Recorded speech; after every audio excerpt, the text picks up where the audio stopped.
questioni di Zaia con la commissione bicamerale sull'autonomia differenziata. Ripartiamo dalle 23 materie, lo chiedono i veneti, critico invece sul piano nazionale per i recovery plan.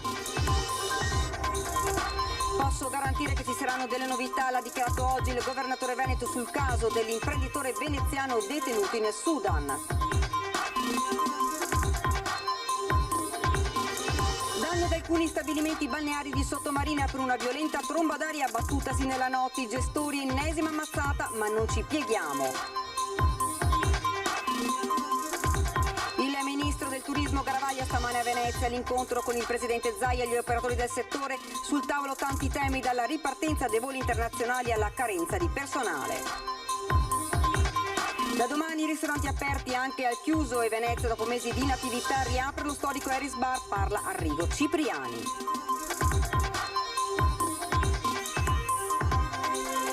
In Veneto il Pio de' Saldi sarà il 3 luglio, l'ha deciso oggi la giunta regionale fissando la chiusura delle vendite di fine stagione al 31 di agosto. Ore di lavoro per recuperare un capriolo che si trovava nell'acqua della laguna tra l'isola di San Lazzaro degli Armeni e il lido di Venezia.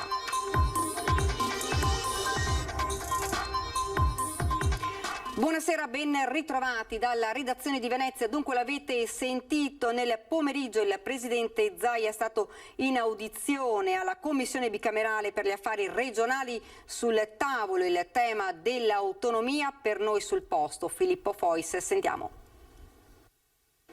Buonasera da Venezia, da Palazzo Ferrofini, sede del Consiglio regionale. Accanto a me il presidente della regione Luca Zaia. Si è concluso da poco l'incontro con la commissione bicamerale per le questioni regionali. L'autonomia del Veneto è più vicina? Beh, decisamente sì, intanto nell'agenda di governo si parla di autonomia, si parla comunemente di autonomia, grazie a quel grande sforzo, quel grande segnale di civiltà che hanno dato i veneti il 22 ottobre del 2017. Abbiamo avuto 16 mesi di fermo per il Covid, adesso abbiamo ripreso e si riprende alla grande. Considerate che nel frattempo abbiamo lavorato, abbiamo fondato un osservatorio regionale per l'autonomia, abbiamo aggiornato tutti i dossier e adesso si sta lavorando sul fronte di questa legge quadro da presentare al Parlamento per ridare slancio a tutto il progetto dell'autonomia. C'è da cambiare molto oppure c'è solamente da limare qualche aspetto? Guardi, noi confermiamo la nostra richiesta, 2.273.000 veneti sono andati a votare per un sì all'autonomia e per garantire nuove forme e condizioni particolari di autonomia al Veneto e che non prescindono dalla richiesta sulle 23 materie. C'è la volontà di non fare la secessione dei ricchi come dice qualcuno, ma di ragionare rispetto all'ambito delle deleghe previste dalla Costituzione, quindi nella totale legalità, autonomia, prova ne sia che oggi c'è qui la commissione ufficiale bicamerale del Parlamento italiano per parlare di autonomia. E che aria tira a Roma? La concedono quelle delle richieste che avete fatto? Beh, sicuramente un bel clima nella commissione bicamerale che c'è qui oggi, che è una delle pietre delle colonne portanti di questo processo di autonomia. Diciamo che ormai è nel linguaggio comune parlare di autonomia differenziata, del capo dello Stato che la cita spesso alle altre istituzioni dello Stato. Ci sarà ancora qualche piccola nicchia di qualche dubbioso, ma insomma andremo anche a convincere anche quelli, visto considerato che dall'altra parte non c'è Luca Zaia ma c'è il popolo veneto senza casacca politica che sta chiedendo l'autonomia. Ultima domanda, perché so che è molto di fretta: è pensabile che la legge quadro arrivi alle Camere già a luglio? Ma io spererei proprio di sì, dopodiché non dipendono da noi questi tempi. Certo è che noi vogliamo che ci sia questa azione. Dall'altro ho anche detto oggi alla Commissione che quel segnale sul PNRR, quindi il Piano Nazionale di Ripartenza e Resilienza, non è un bel segnale perché è un segnale centralista, nel senso che gli enti locali diciamo, sono delle comparse in questo film, un film importante che è quello di un grande finanziamento che passa e senza gli enti locali, parlo di regioni, parlo di comuni, la messa a terra di questi interventi la vedo difficile governata direttamente da Roma. Ringraziamo il Presidente della Regione Luca Zaia, restituiamo la linea allo studio. Grazie a Filippo Fois. Di richieste legittime parla la Presidente della Commissione parlamentare questioni regionali Emanuela Corda. Siamo pronti ad accelerare l'iter dell'autonomia, dice, non escludendo però di delimitare il perimetro delle richieste. I cittadini hanno perfettamente ragione, perché nel 2017 non solo il Veneto ma anche la Lombardia si era espresso proprio su questo tema, tra l'altro dando un consenso incredibile, oltre il 95% dei sì all'autonomia differenziata.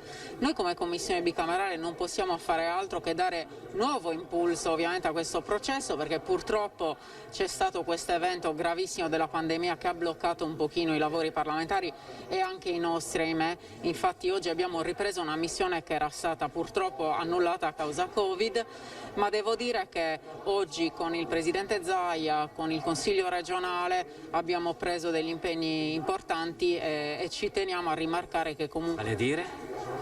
Ci impegneremo per accelerare l'iter. Tra l'altro parla già di luglio, se posso chiedere, di luglio come approdo della legge quadro alle Camere. Di questo non glielo so dire, perché non voglio dire delle inesattezze, perché ovviamente bisognerà vedere anche il governo come si porrà, però il ministro Gelmini su questo punto è stato molto disponibile e ha parlato proprio di legge quadro. Tra l'altro abbiamo un testo già pronto, che è il testo boccia, che era pronto per il Consiglio dei Ministri, poi ahimè è caduto anche il secondo governo Conte, ma devo dire che abbiamo constatato che appunto l'attuale ministro si è reso disponibile e noi con la Gelmini faremo un lavoro di raccordo. Forse magari informando un po' di più e cercando di capire come anche delimitare il perimetro poi di quelle che sono le richieste, potremo trovare una soluzione tutti insieme e ovviamente assecondare queste richieste legittime. E dunque di autonomia vogliamo parlare questa sera noi nel nostro sondaggio, quindi vi chiediamo questo quesito: autonomia possibile con il governo Draghi? Se siete d'accordo rispondete sì, quindi lo 0422162691. Se invece non siete d'accordo, quindi componete lo 0422162690. L'esito di questo sondaggio lo potrete sapere nel corso della nostra trasmissione in prima serata Ring. Ci saranno delle novità, l'ha dichiarato oggi il governatore veneto sul caso dell'imprenditore veneziano detenuto in Sudan. Ho sentito più volte il ministro Di Maio, posso garantire che ci saranno novità. Poche parole, quelle del presidente Zaia, ma che danno grande speranza ai familiari di Marco Zennaro, l'imprenditore veneziano ancora detenuto in Sudan in condizioni disumane. Noi lo vogliamo libero, ha aggiunto il governatore. Posso solo dire che si sta progredendo e ci sono stati movimenti in questi giorni. Il ministro l'ho sentito non più tardi di ieri sera e credo ci saranno comunicazioni, ha concluso. Mentre nella capitale sudanese è arrivato il dirigente della Farnesina, da cui la famiglia attende novità da un momento all'altro.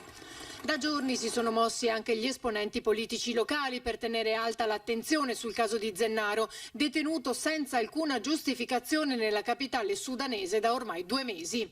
E domenica a Venezia le società remiere hanno dato vita a un corteo acqueo in suo onore, con le loro imbarcazioni a punta della dogana per chiedere a gran voce che Marcos sia liberato. Mi sento rincuorato, ha detto il fratello Alvise. Tutta la città si è stretta intorno alla nostra famiglia. È stato un bel segnale di amicizia, di fraternità, di sport a tutto il paese. Speriamo che questo messaggio sia arrivato anche a Marco. Ed ora andiamo a Sottomarina, dove c'è stata una violenta tromba d'aria, i gestori, ennesima mazzata, ma non ci pieghiamo. Non c'è davvero pace per i gestori degli stabilimenti balneari che dopo la crisi subita a causa della pandemia ora devono fare i conti anche con il maltempo, proprio in questo momento in cui hanno riaperto. Una tromba d'aria si è abbattuta sul litorale di Sottomarina, scoperchiando i tetti e sradicando gli ombrelloni. Dopo mesi di incertezza e il maltempo delle ultime settimane, tutto era pronto per ripartire con la stagione, quando l'impeto della tromba d'aria ha duramente colpito soprattutto 3 stabilimenti a Sottomarina: i bagni Perla, Sirena e Minerva. Sono stati praticamente estirpati, sradicati 40 o 50 ombrelloni, il parcheggio è stato quasi completamente distrutto, infatti abbiamo dovuto rimontare da capo tutte quante le coperture per le auto, i camerini erano circa 21-22, sono rimasti quelli che vedete adesso, abbiamo calcolato che all'incirca saranno 40-50 mila euro di danni. Ai bagni Perla le cupole dei giochi per i bambini sono addirittura finite nel parcheggio. Mi è volata via l'insegna, già quella è un bel patrimonio, tutte le tele del parcheggio si sono tutte rotte, i cavi si sono rotti e mi sono volate via il docupolo dei giochi, un gioco si è proprio distrutto, ombrelloni rotti, sedie, tavoli. Ma nonostante l'ennesimo ostacolo e un'intensa notte di lavoro, la determinazione nel ripartire è tanta. Siamo sempre più convinti per fare una gran bella stagione, anche se è successo tutto questo e ti dico, adesso parlo anche male perché credimi sono stanchissimo perché sono dalle 2 di questa notte che stiamo mettendo tutto a posto. Se vuoi vedere ci sono ancora i ragazzi che stanno saldando, i ragazzi che stanno ancora raccogliendo i relitti diciamo di tutto quello che è capitato. Vabbè, speriamo che sia una buona stagione e potersi rifare. Noi dei stabilimenti balneari nessuno ci piega, lavoriamo dalla mattina alla sera, devo ancora andare a letto, ho fatto tutta una tirata, ma ripartiamo. C'è però un appello alle istituzioni, in primis alla Regione. E a Zaia di aiutarci, di darci un aiuto, di coprirci per i danni e aiutarci in qualche maniera, perché noi con le nostre forze ce le siamo sempre cavate, l'aiuto che ci ha dato anche lo stesso governatore è stato molto grande, però vi chiediamo un aiuto come per le vittime dell'acqua alta. Purtroppo avere un'attività balneare porta anche questi rischi e purtroppo abbiamo dovuto subirli, li stiamo subendo, ma chiediamo un aiuto da parte del governo. Ed oggi in Veneto è arrivato il ministro del turismo Garavaglia che ha incontrato il presidente Zaia e gli operatori del settore. Insomma, qualcuno ha detto che noi cos'è? Tutte le cose che abbiamo in giro per il mondo si trovano. Da noi c'è una particolarità, ci sono tutte. Con i suoi 72 milioni di presenze, con il 67% di turisti stranieri e un fatturato da 18 miliardi di euro, il Veneto è la prima regione turistica d'Italia. Un ruolo riconosciuto anche dal ministro Massimo Garavaglia, che stamane è arrivato a Venezia per un confronto con il presidente Zaia. Una cosa che ho capito da questa visita è che il Veneto è il turismo, è vero, c'è tutto. E anche è un momento particolare perché adesso siamo nel momento della ripartenza e dobbiamo partire veramente veloci. Il ministro al turismo ha anche incontrato gli operatori del comparto che hanno presentato le loro richieste per una ripartenza davvero veloce. È stato un incontro operativo e concreto come sono i veneti, ha detto Garavaglia.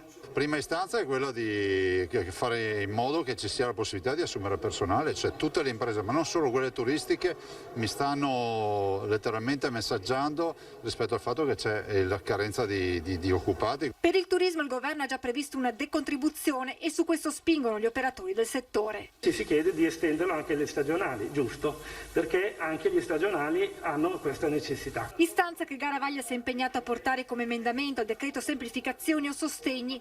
Turismo, ha spiegato Zaia, che ha un ruolo fondamentale per l'intero tessuto economico. Il turismo è un elemento di comunicazione eccezionale, straordinario e quindi porta il Veneto in giro per il mondo e quindi tutti i nostri imprenditori degli altri comparti riescono a trovare delle vie di entrata nei mercati grazie anche alla conoscenza dei nostri territori. Al centro del confronto anche le regole per viaggiare, con il Green Pass che dal 15 giugno dovrebbe diventare elettronico e con la proposta della Commissione europea perché sia valido dopo 14 giorni dall'ultima dose di vaccino o 180 giorni per i guariti. E ancora la richiesta di eliminare il tampone per i turisti extra UE che arriveranno in Italia. Abbiamo chiesto al ministro Speranza di togliere il tampone per chi è vaccinato, perché se uno è vaccinato perché gli devi fare il tampone. Sono 9 milioni gli italiani che si sposteranno per il ponte del 2 giugno, mentre il 54,5% dei nostri connazionali ha già prenotato o ha l'intenzione di fissare le vacanze in Italia, il 10% in più rispetto al 2020.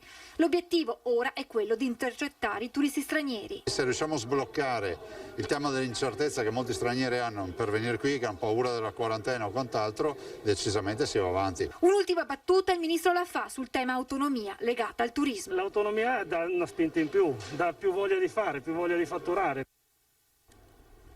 E c'è soddisfazione tra gli operatori del turismo che oggi a Palazzo Balbi hanno incontrato il ministro Garavaglia.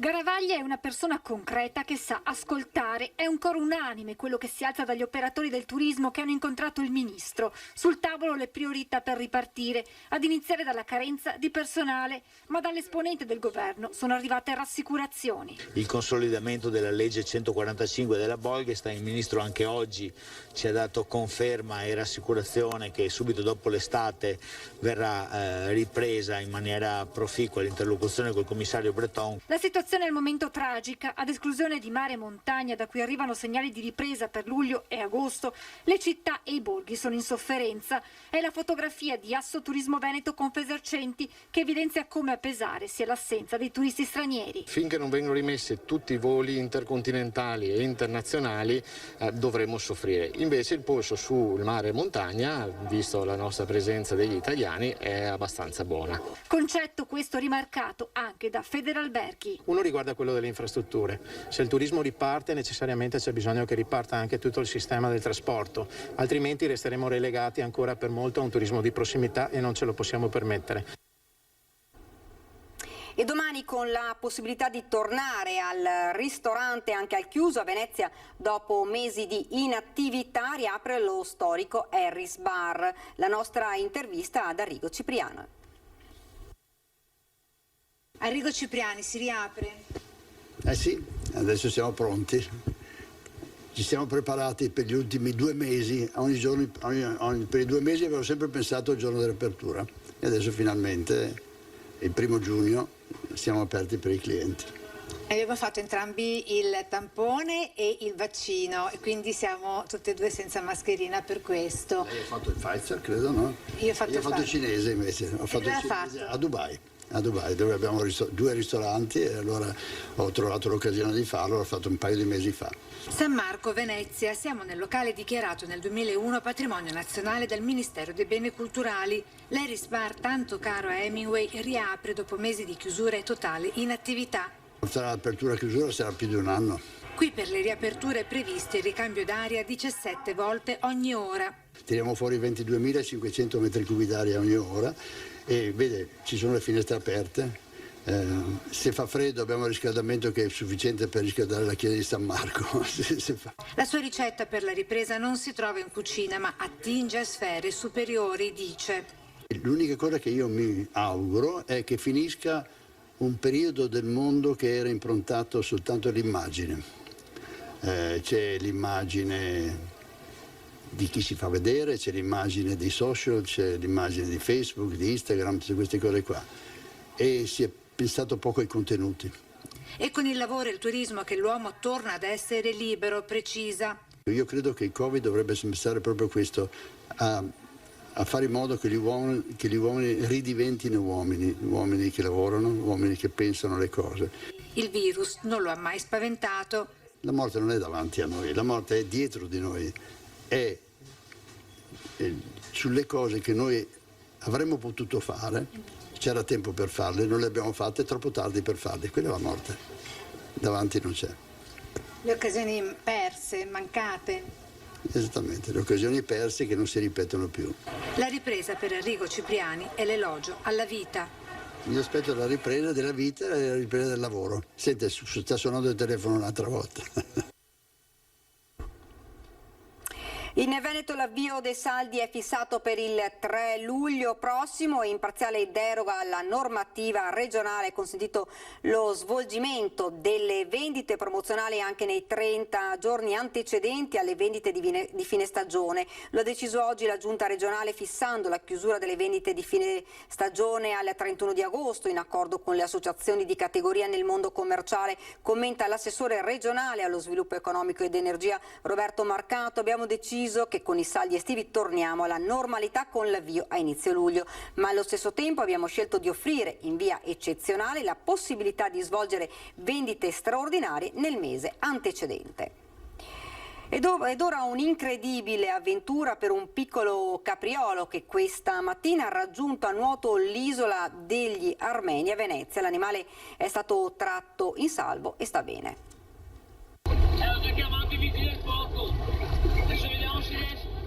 Questa è l'incredibile storia del piccolo capriolo che nelle scorse ore ha affrontato la laguna ed ha raggiunto a nuoto l'isola degli Armeni, arrivando chissà da dove.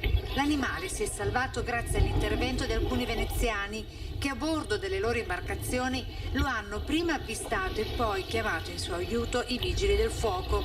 Una presenza, un fatto incredibile e straordinario che sembra scritto e interpretato dalla fantasia di Walt Disney e invece di fatto narrato e girato dalla natura che con questi lockdown da coronavirus ha riconquistato il suo habitat territoriale. Siamo arrivati al termine, vi ricordo questa sera la nostra trasmissione Ring, gli ospiti Roberto Marcato della Lega, Giacomo Possamai del Partito Democratico, l'onorevole Marco Marin, Coraggio Italia, Vendemiano Sartor, presidente Confartigianato di Treviso e poi l'onorevole Luca De Carlo di Fratelli d'Italia. Nell'ultima parte un'intervista con Massimo Cacciari. E questa era la nostra ultima notizia, vi lascio alle previsioni del tempo, grazie davvero per averci seguito e buona serata.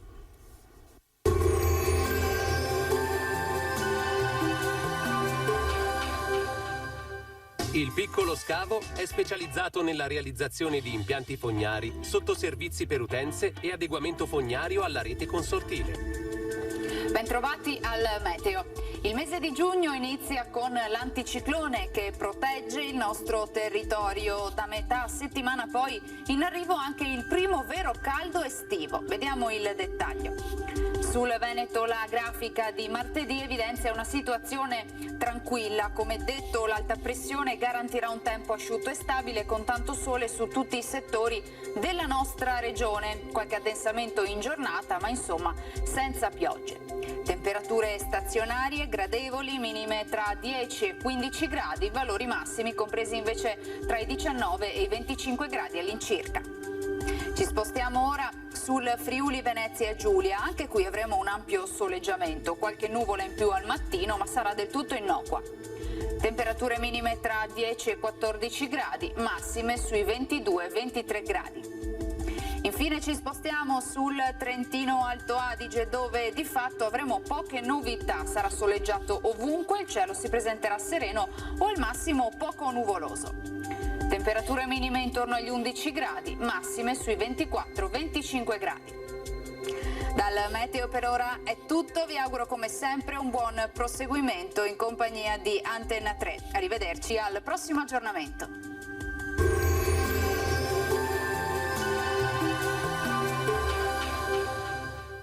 Il Piccolo Scavo è specializzato nella realizzazione di impianti fognari, sottoservizi per utenze e adeguamento fognario alla rete consortile.